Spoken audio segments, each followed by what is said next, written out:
everyone. Welcome to BizzTalk World Talk Show presented by Clickaway Creators. Today, we have Jeremy Scrivens with us. Jeremy is an Appreciative Inquiry Summit Room facilitator, coaching large-scale positive change, adaptive leadership collaboration, and innovation in enterprises and communities. He is a global player on social media with a growing reputation as a thought leader and facilitator on the future of work in the digital age. Jeremy is a sought-after speaker on the future of work, appreciative inquiry, social movements, digital transformation, remote work, and Gen Z.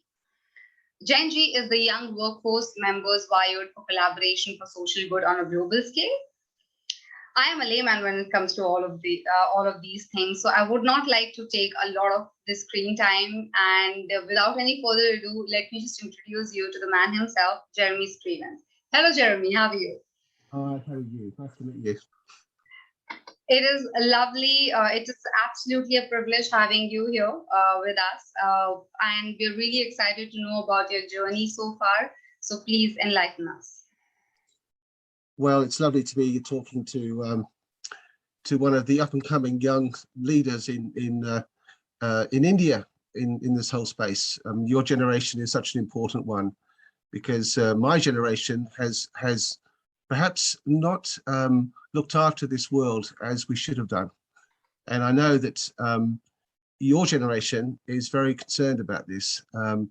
And I actually get up in the morning looking to work with young leaders around the world to help them to build collaboration at scale and to break down the barriers between life and work and between social good cause and working a job, because we're now moving to an age where these things matter, where you look at COVID, for example. COVID got us out of the buildings and and into homes, and so we began to reflect on other things that are important to us as well. So for me, the future of work, which is a term I used about 7 or 8 years ago, is enabled now at scale by the technologies, but I think it's switching the conversation from seeing the world as problems and people as problems to using it what I call a strengths-based approach. So I see everything through the lens of strengths, and to reimagine and to reconnect and to collaborate together at scale. So that's what I do now, work with leaders to engage, teach them and coach them how to engage, particularly their young people, not just the young people,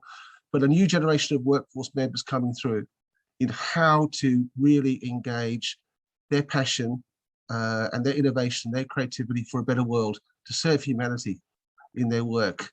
And to feel a sense of profound meaning in what they do and connection with others. Thank you so much. Obviously, your journey is really very inspiring. But I'm sure you must have faced few, obstacles in your path of success, right? And it's no question, right? Everybody has their own ups and downs. But how did you overcome those obstacles, and how did you supersede them, basically? Any learning for our viewers? Well, I'm still overcoming them. For example, we've got COVID now, so I've not been able to travel for a year. So we learn to pivot. I think I think it's important to be connected today with people, with positive people, and people who care about the things you care about, which is why I jumped on social media about 10 years ago. My son encouraged me, because I wasn't a player at all in social media. Didn't know what a tweet was, didn't know what a hashtag was, but I've discovered now that there are other crazy people in the world who think a bit like I do, and so being able to connect with them. And so I use a term now to making sure I am connected, grounded locally. So I'm grounded in my community, but also connected globally. And I think that's something that's really important now. And then looking for the people that get what you're talking about and want to try something and experiment with you. And so that's why I jumped on planes and went around the world to find those people and to start up sparks wherever those conversations led. Thank you so much, Jeremy, for answering that question. And of course, our viewers will get to learn from the, obstacles that you have faced in the past, and how did you overcome them. Coming back to the people management or team management, which I'm sure even I'm going to learn a lot from you when it comes to that. So what are your methods of a team or a people management per se? So I think we're moving now to an age where it's important to engage people from the heart. My background is human resource management for 30 years, and we weren't taught to engage people from the heart. We were taught to engage people from the head. You know, after 25 years of employee engagement surveys and those kind of things, we still have only a small number of people who are engaged at work. By engaged, I mean they really feel a connection and a passion to their work.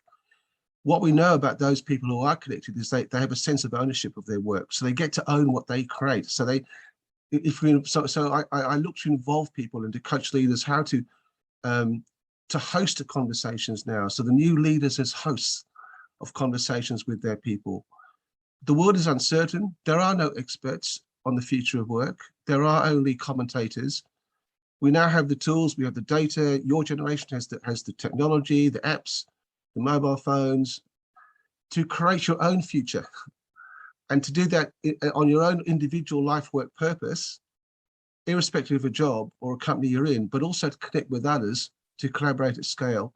So being able to not manage people, but liberate them and give them the tools to inquire into what works. And I would say the question I'd ask any leader now is, do you know the personal why of every single person who works for you? And what are you enabling? What are you doing to enable that person to create their individual stories and to connect those stories with others to do more good at scale? So it flips us from the old idea that we start with the organizational purpose and we cascade, we top down, into the future of work starting with the individual, not with the organization. And that's a radical shift in the way in which we look at leading people now. Well, that was quite enlightening and a great insight, in fact. Now, before I move on to something very important, that is time management, I really want to ask you, how do you sustain a positive culture and take into account the need for well-being and performance as we move to hybrid forms of working? As you know that how things are these days. So it's a very important question, because we are moving now into new forms of working, new experiments. There's no such thing as a new normal. There are new ways of looking at things and new ways of being and doing. So well-being is critical. I talk about well-being rather than well-being. Sorry, I could talk about being well rather than well-being, because that's an active. So questions like, when are you being well? You know, these are important questions now. We need to be well before we can do well. Last year, I got the opportunity to work with one of the world's most secret intelligence organizations, and the CHRO, Paula, I can't tell you who it is because I'll get a knock on my door at 3 o'clock in the morning and get spirited away. But it's a very well-known organization, and they were looking to start to think about how they could look after their people in lockdown during COVID. But Paula was a very imaginative person. She said, well, rather than just be concerned about how people are connected, why don't we take the time to work out new ways of being well and doing well together? So I deployed the world's first digital talent dashboard called Brilliant Fit, which identifies the natural wiring of every individual. And in there, and also the talents went on the individual laptops of the people, and they began to see their individual and collective talents. So they discovered that there was a whole bunch of talents in the room around caring, compassion, that we could then start to have conversations around how can those talents of the group be deployed to help everyone else be well. So in other words, those who were compassionate and liked relationships, how could we tip the work so they could check in with the others every day to make sure they're being okay, yeah? Not just the role of the manager. Then there were others on the team around innovation that those talents had not been used for. How can we use those talents to innovate and start thinking about reimagining the work? And so we did what we call a talent stock take of all the talents on the team, and then began to put those to work in order to be well and do well together. Now, so that was the use of what I call a second stream technology, the use of the technology to put people first and to augment people and to put that into the hands of the people themselves, and then just change the questions. But to go back to your question also, how do you sustain this? Well, I'm now doing some of the most interesting work I've done in my life, which is to collaborate with a second stream technology provider called Brownie Points. They are a digital recognition and appreciation platform. And I have created a culture of appreciation syllabus to be put into the heart of the new cultures at work, so that employees and team members can look for the examples of when their colleagues are doing exceptional well, or being kind, or going out of their way to help others, to look after, to give great customer experience, but also great teamwork. And that's now being built into the heart of the very cultures of the organizations I'm working with. But then those stories are being shared at scale in multiple locations. So whether people are working at home now, or working in an office, or in one country or another country, they can start to see the stories of what it means to be alive, and well, and flourishing, being told at scale. And it just leads to motivation and a sense of connectivity, and also self-regulation around the standards. And those standards are high because they're set in terms of what works well. So I think we're now moving to a stage where we can no longer install technology without saying something about the culture, right? And flipping that to a positive culture, and then at the same time using the technology to connect people at scale. The other thing is that when I'm working with organizations installing the Brownie Points platform and the new cultures of appreciation, we work with the people themselves. We actually get them to share what are their equivalent of the concierge's tie story. Can I tell you about the concierge's tie story? So absolutely, I would love to know that. So it's a story from an organization, company, a real company called First Contact. They provide top-end concierge services to corporations, office buildings. They're in Australia and now in Singapore. So you go in and you go into an office building and you rock up and say, look, I've got an interview on this floor. Could you direct me there? So the concierge tie story was a real story in this company that was used to become a benchmark for how others could aspire to the kind of standards and experience. So what happened was this: a person came in to see into the ground floor, into the reception area, and said, "Look, good morning. I'm coming for a job interview. Could you please direct me to company X?" It was a bank. "Yes, sir. They're on the 14th floor. The lift's over there. Have a nice day." Now that's a basic service, right? That's okay.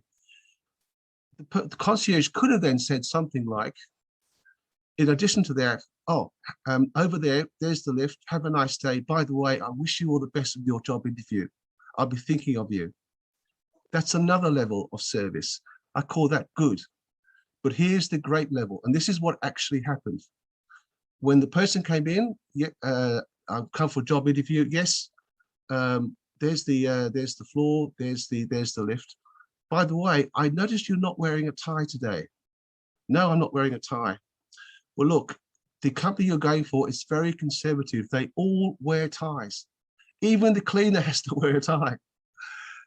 I think if you go for an interview not wearing a tie, it might not go well for you. Did you bring a tie with you? No, I didn't bring a tie. Would you like to borrow my tie? So the concierge said, would you like to borrow my tie? I gave this person his tie and then said, let me know how you went when you come back down. Now that is an incredible story. And that is the standard. And that story wasn't being told to many people, but it was actually told by the concierge's colleague who saw this happen. Now, when those stories are being told, they're being told at scale right across the whole company. Yeah, that's the example. So the question I ask people listening to this podcast, if you're in business or whatever, is what is your equivalent to the concierge's tie story? Because they're existing in your world. And how are you going to create a culture where they're told at scale and use the technologies to sustain that, which goes right back to your question.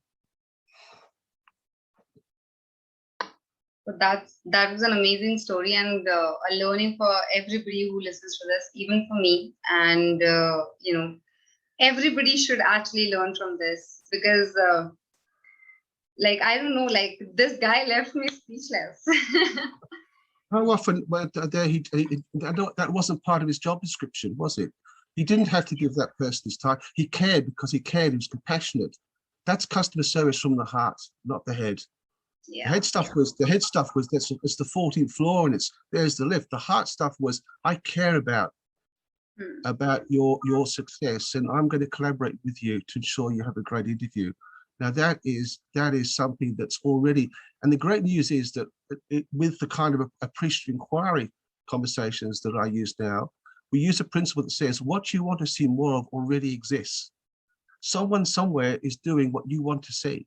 We just need to connect to those stories now, and then give people a chance to connect so they can share their stories, and that leads to more stories, and suddenly you've got a culture that just takes care of itself. Thank you for answering the question so nicely and so beautifully. It was put, and I'm sure there are going to be a lot of people who are going to love the story as well. That was there in the answer. Coming back to the last question, what is your time management mantra? Like, I am always late. So anything for me, anything for our viewers. Again, I believe that the future of work starts with the individual, and it starts with who we are.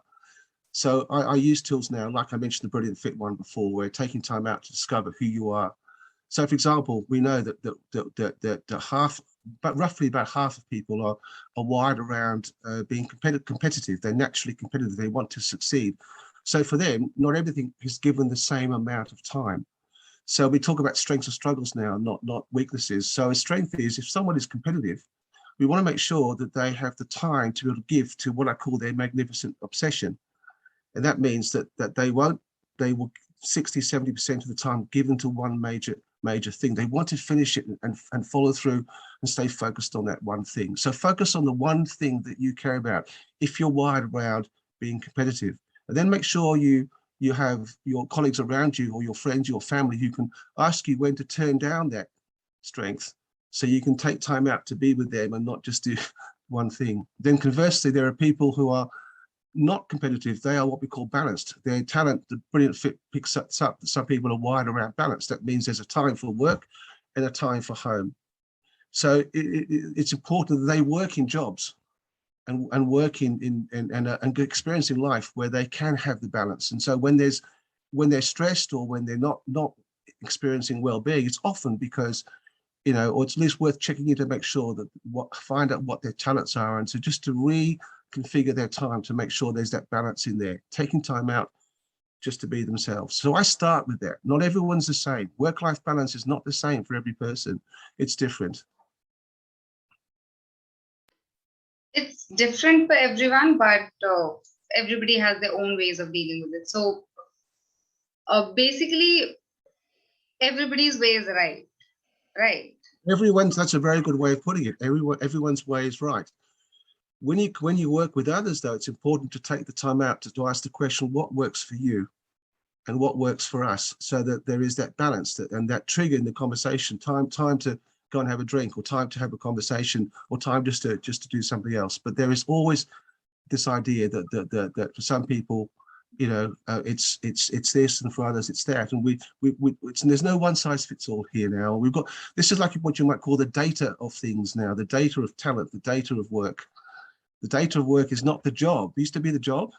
The data of work is the individual first, then the job, and then reconfigure the job to meet the needs of the individual, not the other way around. Don't fit the person to the job, fit the job to the person now.